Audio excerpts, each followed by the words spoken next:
Finally গিফটটা খুবই পছন্দ হয়েছে আর তোমাদের সাথেও শেয়ার করি। এই ইয়াররিংসটা আমি হাজবেন্ডের জন্য কিনেছিলাম, যেটা আমি ওকে গিফট করেছি।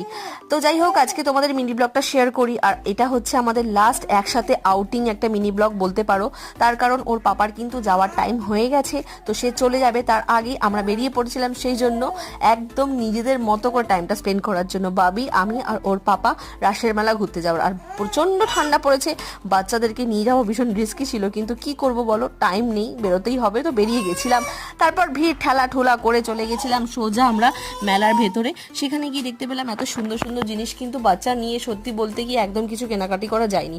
আর মাঝ রাস্তায় আমার ভাবি এত কান্নাকাটি স্টার্ট করেছে যে আমি টু পিস সোয়েটার অলরেডি খুলতে শুরু করেছিলাম। তো ফাইনালি মেলা থেকে বেরিয়ে আসতে বাধ্য হয়েছি। আর খুব জোরসে খিদে পেয়েছিল, বাইরে যেহেতু খাবো না কোথাও, কারণ আজকে আমরা একসাথে ডিনারটা করবো বাড়িতে, তো সেই জন্য তাড়াতাড়ি ফিরে এসেছিলাম একটা ছোট্ট খেলা নিয়ে। যাই হোক, তোমাদের ভিডিওটা কেমন লাগলো অবশ্যই লাইক করে জানিও। আর যেভাবে সাপোর্ট করছো এভাবে আর অনেক সাপোর্ট